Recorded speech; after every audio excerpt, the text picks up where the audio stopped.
day 6, the van build. We're getting the panels up there on the roof. Don't mind my voice going a little bit there. It's all that singing.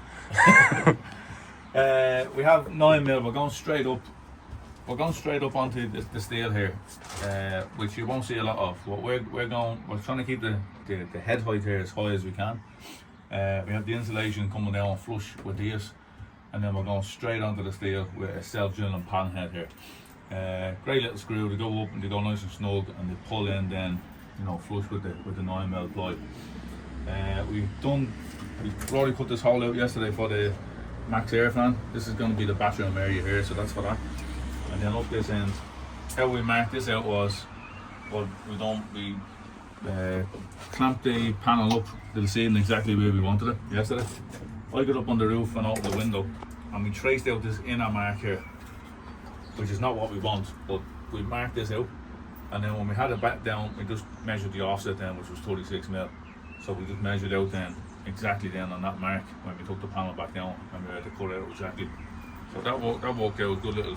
Good little trick, especially for a DIY.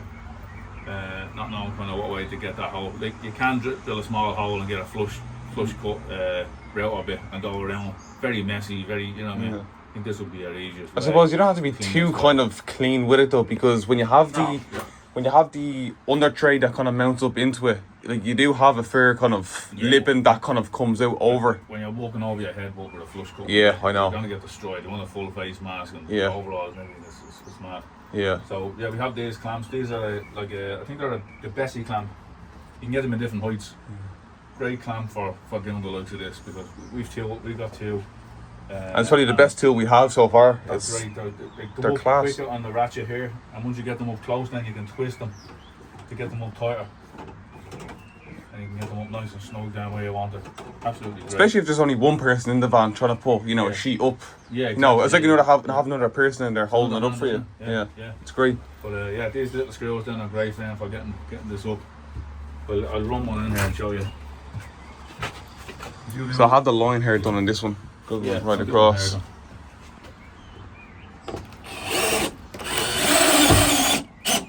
As you can see, pulls in.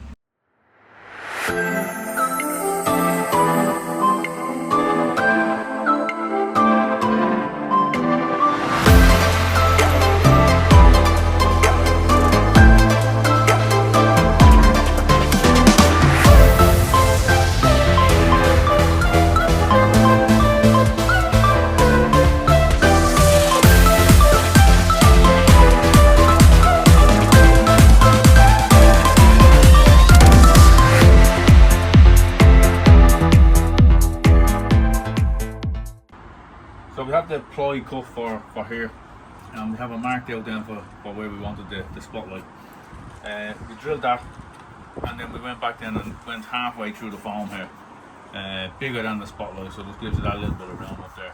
So next time we're going to channel a small little channel out here, just so that cable can come out to the edge here and then run down the van to where, you know, all the electrics are going to be.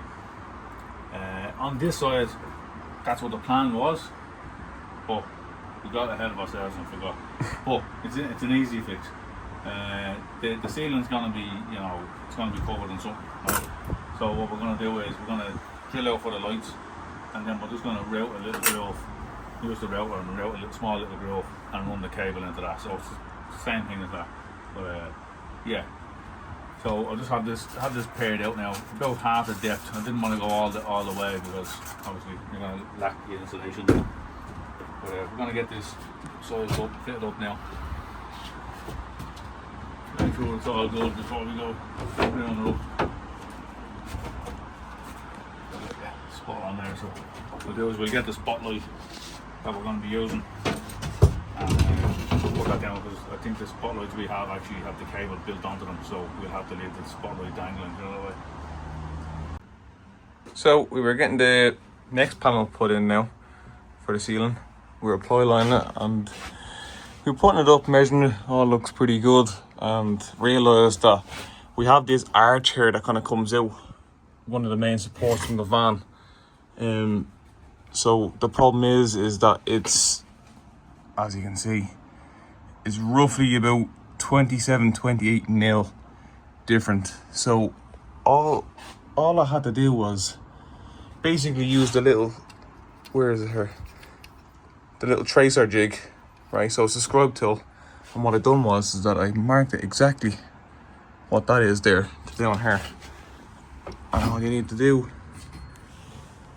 is follow the contour of the metal coming around, and then right down, and then I'll show you the next step now of how to cut it out and then slot it in perfectly flush. Now I gave it a couple of mil as well, actually, just so you know. This is 27, so I actually done this about 30, 31, because again, I don't want any of the plywood touching tight to any metal anywhere around, because you don't want to be touching, or you don't want to be driving down the road in a van and you hear squeaks and you haven't got a clue where it's coming from or what's happening or nothing. So yeah, always make sure you leave it just a couple of mil away.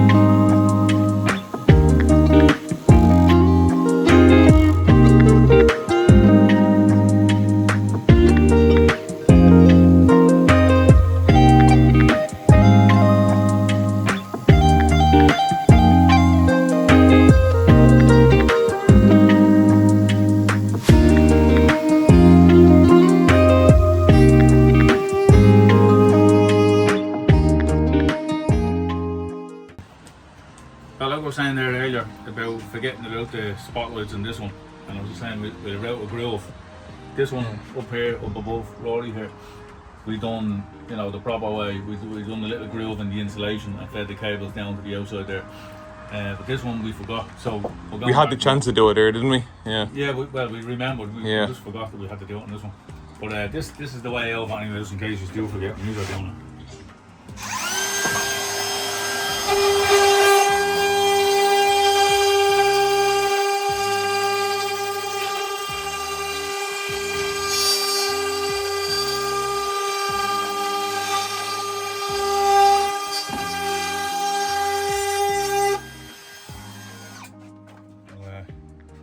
Eagle eyes out there can tell that line is not straight, but it doesn't actually matter, it's all going to be covered up anyway. Does the job though. Nice little kind of spot there for the cables to kind of neatly tuck up in and keep hidden.